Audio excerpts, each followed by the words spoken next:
On the morning of August 16, 1942, a US Navy airship floated off on a routine patrol. Hours later, it came crashing back to Earth, but when authorities rushed to the scene, they found the cabin completely empty. The controls were working, the parachutes were still in place, and the crew, well, they had vanished without a trace. This is the story of the ghost blimp and the two men who flew it into a mystery that has never been solved.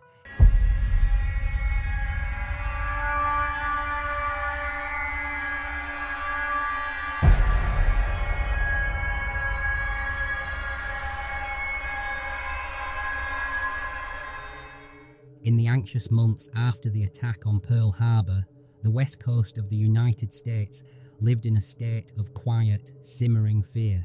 Japanese submarines were a very real and present danger, having already sunk half a dozen Allied ships just off the American coast. The war had come home, and the skies over California became a new front line. Patrolling this huge expanse of ocean was a fleet of sentinels unlike any other, the US Navy's L-class Blimps. These weren't the colossal, rigid-framed Zeppelins of German fame. They were simpler, non-rigid airships, basically just a gas-filled balloon with a small control car slung underneath. They were the eyes in the sky, slow-moving but patient, able to stay aloft for hours on end, just scanning the waves for any sign of an enemy lurking beneath. Among this fleet was the Blimp L-8, an airship with a solid service record. Its crew for the patrol on August 16, 1942 was made up of two experienced and dedicated officers. The pilot was 27-year-old Lieutenant Ernest DeWitt Cody, a quiet and capable Annapolis graduate whom his commanding officer called one of his finest officers. His co-pilot was 38-year-old Ensign Charles E. Adams, a Navy veteran with nearly 2 decades of experience with lighter-than-air craft. These were not rookies, they were seasoned professionals on a vital mission. On board the L-8 with them were two 325-pound Mark 17 depth charges, a .30 caliber machine gun, and a locked briefcase holding top-secret codes. Their flight plan was routine, a 4-hour patrol from their base on Treasure Island in San Francisco Bay, out past the Farallon Islands, and then along the coast before returning. It was a mission they had likely flown before, a day that should have been just another page in the logbook, but this flight, Flight 101, would be their last. What started as a routine surveillance mission would end in a mystery that remains unsolved more than 80 years later.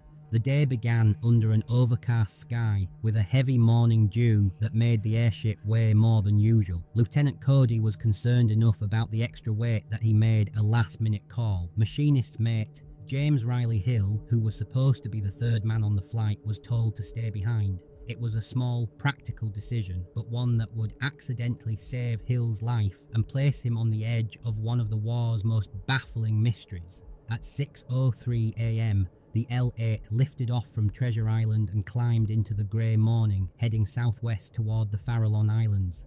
For the first hour and a half, the flight was completely uneventful. It was business as usual for the two-man crew, just another slow, methodical sweep of the Pacific. Then, at 7:42 a.m, the first and only hint of anything unusual came crackling over the radio. Lieutenant Cody reported that they were investigating a suspicious oil slick. An oil slick could mean a lot of things, but during a war, its most ominous suggestion was a submarine hiding just below the surface. This was exactly what the blimp patrols were for. Down below on the water, several ships, including a fishing boat named the Daisy Grey and the Liberty ship Albert Gallatin, watched the blimp circle. Their crews saw the L-8 drop 2 smoke flares to mark the slick's location. The airship then started circling, descending to get a closer look. At one point, it dropped as low as 30 feet above the waves, so close that the sailors on the Albert Gallatin readied their guns, expecting the blimp was about to drop its depth charges on a hidden enemy. The men on the nearby ships could clearly see the two pilots inside the gondola. Everything looked normal, a textbook investigation, but the depth charges were never released. After circling for about an hour, just after 9 a.m, the L-8 did something strange. It suddenly rose, dropped some ballast, and then turned back east towards San Francisco, abandoning its investigation and flight path. The observers on the water didn't think much of it, Blimp movements could be unpredictable. They had no idea it was the last time anyone would ever see Lieutenant Cody and Ensign Adams alive. Back at wing control, the minutes ticked by. The L8 never reported back after its message about the oil slick. At first, no one was too worried, since it wasn't unusual for airships to have temporary radio issues. But as more time passed, a sense of unease grew. By 8:50 AM, with still no word, the Navy sent two Vought OS-2U Kingfisher floatplanes to find the missing blimp. For almost 2 hours, there was nothing. Then, just before 11 AM, sightings started rolling in. A Pan-American Clipper pilot saw the L8 over the Golden Gate Bridge, and it seemed to be under control. But soon after, one of the searching Kingfisher pilots saw the blimp again, and this time, something was clearly wrong. It was flying at 2,000 feet, way higher than its normal patrol height, and dangerously close to its pressure height, the point where gas valves automatically vent helium to keep the envelope from bursting. The airship also looked like it was sagging or bent in the middle, limp and out of control.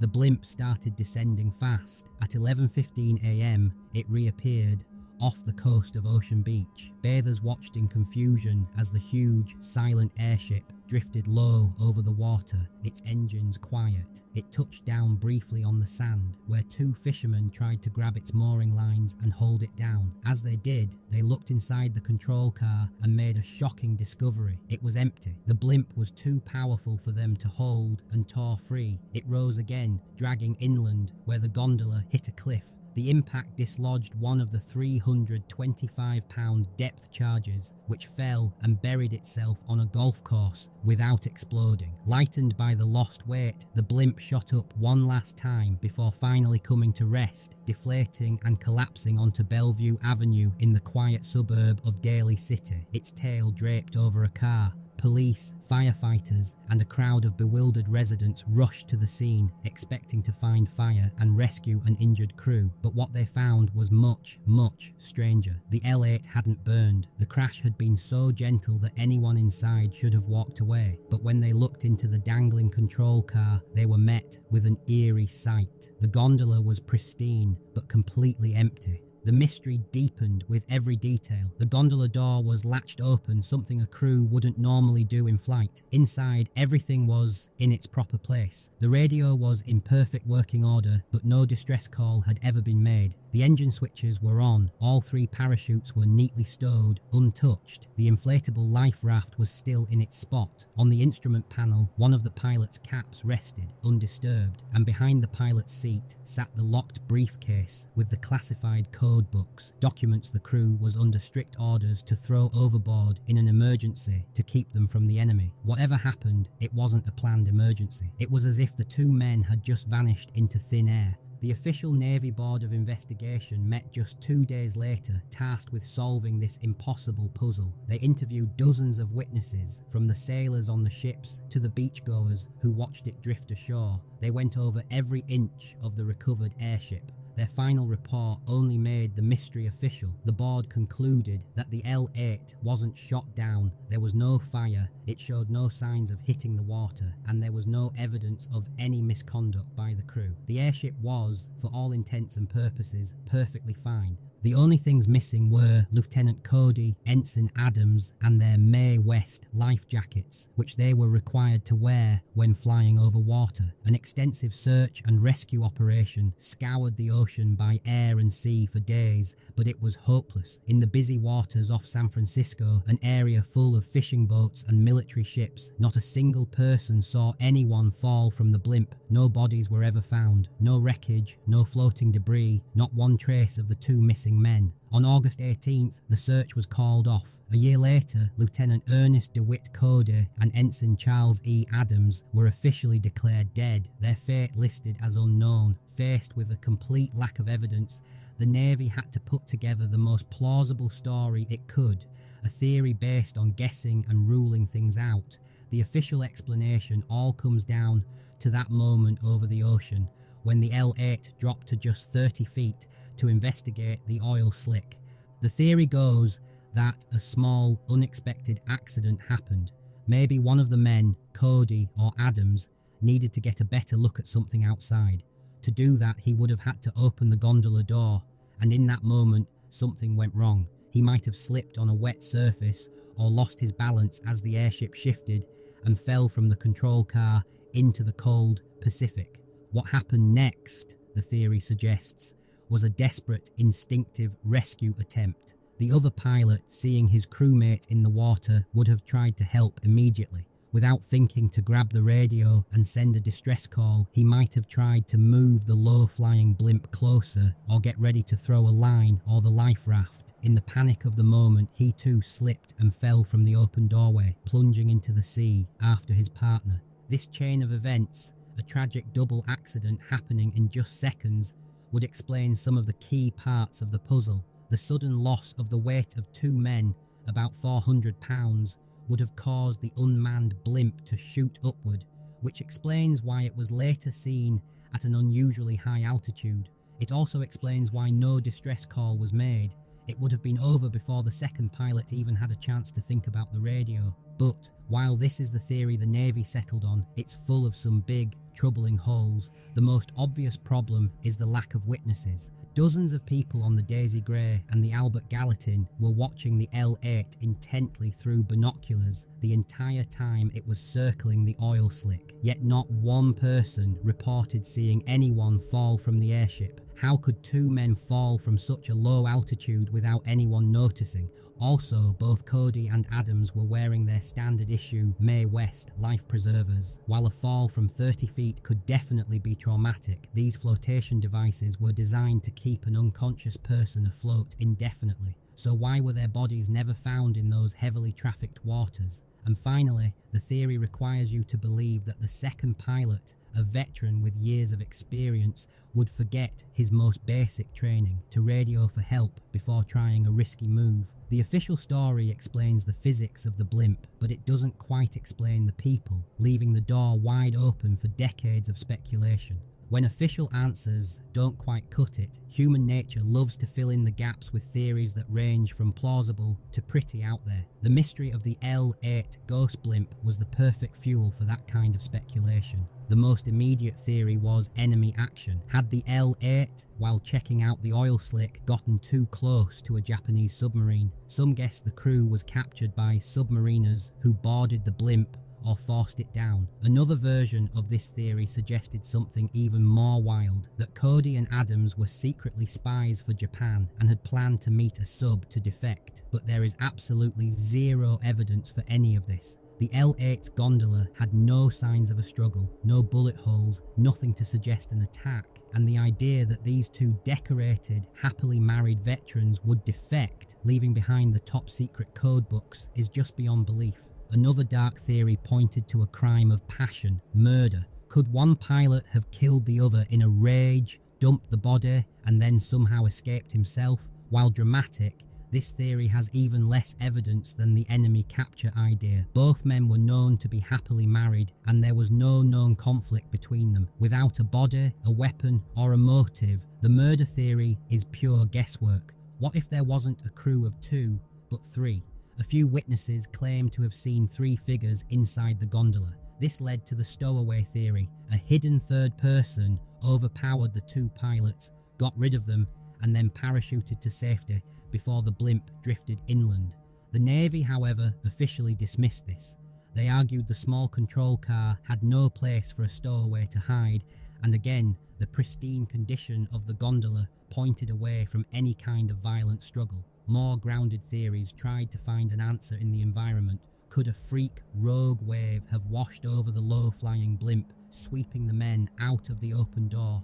This seems unlikely. As the Navy's investigation concluded, the blimp never actually touched the water. What about a detailed plan to go AWOL? This is contradicted by their perfect service records and, most importantly, the fact that they left the secret code briefcase behind, an act that would guarantee a court-martial if they were ever found. In recent years, researchers have suggested more modern technological explanations. One theory from researcher Otto Gross suggests the L8 was secretly testing a new experimental microwave radar. Gross speculates that a poorly shielded system could have incapacitated the crew, causing them to become disoriented and fall from the open cabin. While interesting, this theory is still just speculation, as no declassified documents have ever confirmed the L8 was carrying that kind of equipment.